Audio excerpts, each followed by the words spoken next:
So this is a indie game called A Robot Named Fight. I believe it's made by one person, which is incredibly impressive. And I don't want to be like super critical of something that's like a $10 game. It might be on sale right now for like $7 on Steam, especially when it's made by one person. So what it essentially is the stopgap for until Metroid Samus Returns came out for me, where this is a procedurally generated Metroidvania game. There's different collectibles and upgrades you get along the way. You'll fight bosses, and usually when you fight these bosses, you'll find an item after them, and then it says, hey, you've unlocked this item for all future run-throughs of the game. Right here is actually the beginning of a run where I did particularly well. You start to get things like missiles and like a weird light around the missiles and all these other things. Hey, Mark. Oh, hi, Mark. I decided I wanted to start doing that to you sometimes.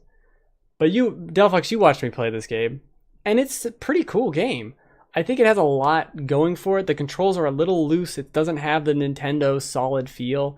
But once I had a really good run like this, like a good 40-minute run of the game, where I'm getting the missiles, I didn't even get everything because I didn't get the double jump, but I've gotten the double jump before in a different run.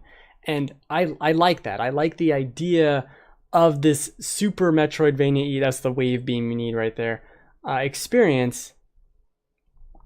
Yeah, I like the idea of it being that, where you can just keep doing it over and over and get a little further. I appreciate the idea. It's not for me necessarily.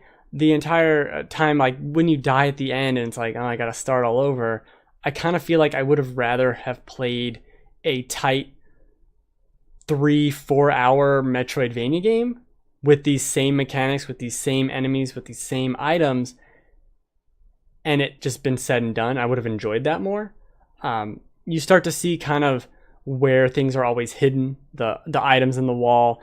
But there are also surprise mechanics, like this magic system you use. I kept finding new weapons, and I was like, man, I played this game for several runs. I never got all these weapons, and now I did. And I got a freaking rail gun, and that uses my magic meter. So it's a meter like the Mega Man energy meter, where they all have their own energy meter, but this one's shared between everything. Did you mention the atmosphere? The kind of hit or miss atmosphere? But the energy meter is cool. You get different weapons, and it seems like I unlocked like the missile launcher or something, and then I don't have to find the rockets in the maze. This item circumvents that whole thing, which is a pretty cool idea. The atmosphere is an interesting point, where if you look at something like that boss fight, it is just a room with a brain blob in it. There's not a lot of pomp and circumstance about it.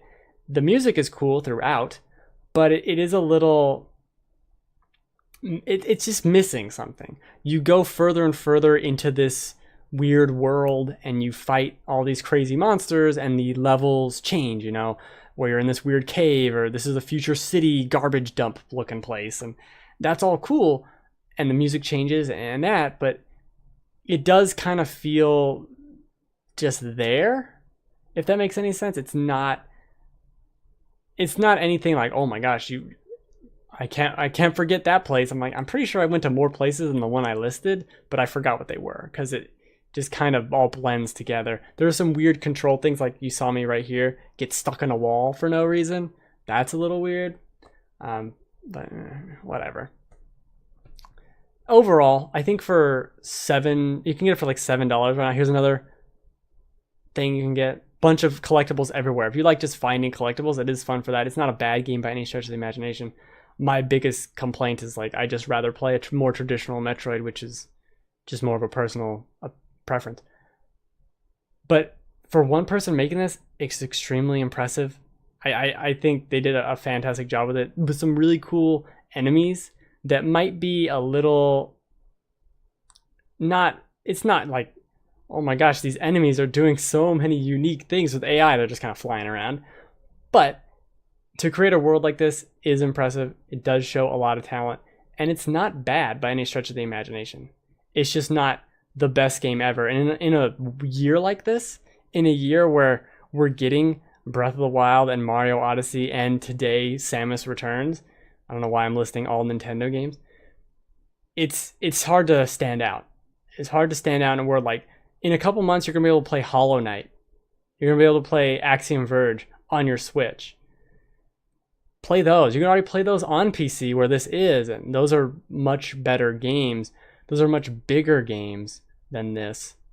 But I think it's still worth mentioning. It's something you could pick up on a Steam sale. That's how I'll put it. It's something you could pick up on a Steam sale, have a good, fun couple of evenings with it, really enjoy your time.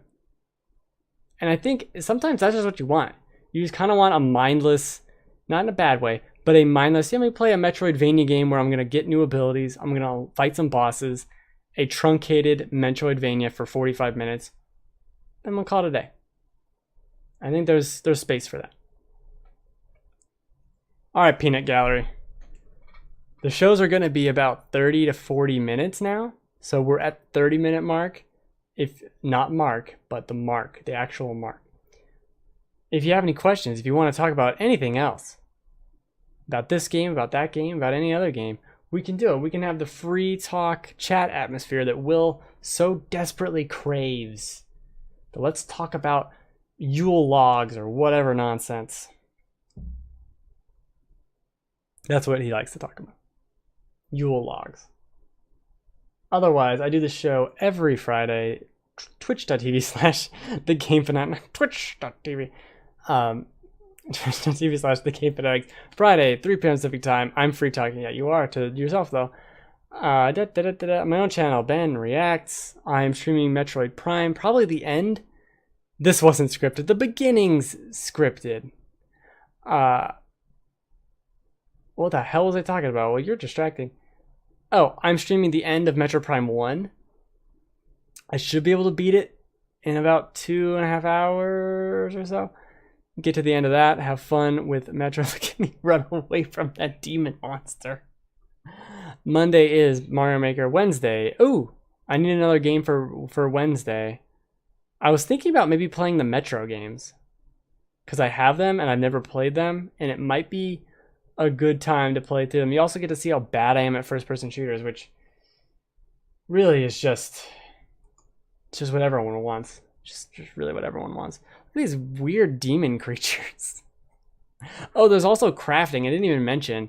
There's crafting in this game, but it doesn't make any sense to me.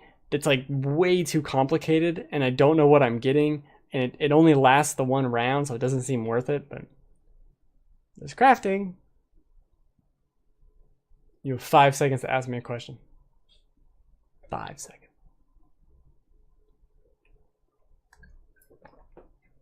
This is actually, I think, episode 99 of the show. So next week will be episode 100. And then I'm going to take the week off after that for the show, most likely. And kind of redo the setup and figure everything out so it can kind of do like a soft relaunch for episode 101. Where I find a bunch of Dalmatians and throw them in a bag, throw the bag in the river. So that's it. No questions. All right, bye. I can't end it that quickly though, so I gotta kind of find the thing. These weird. They're like if Blastoise and Diglett somehow made a new graphics. Yeah, I do want to make new graphics actually too. It's going to be a new background. I'm going to put the green screen back, new graphic package, and all that. For the Ben show. It's not going to be the Ben show, but it's close to the Ben show. It's going to be more scripted stuff. Not scripted for reviews necessarily, but news coverage. And like I did the Cuphead thing and the online toxic people thing will be scripted, which I think have gone pretty well. I like doing them. I like writing them. So you get missiles in this, and then you get like flame missiles. What does flame missiles mean? All right, that's it. Flame missiles. You're going to have a live band. That's a good idea. That's a good idea, yeah. I'll write that down.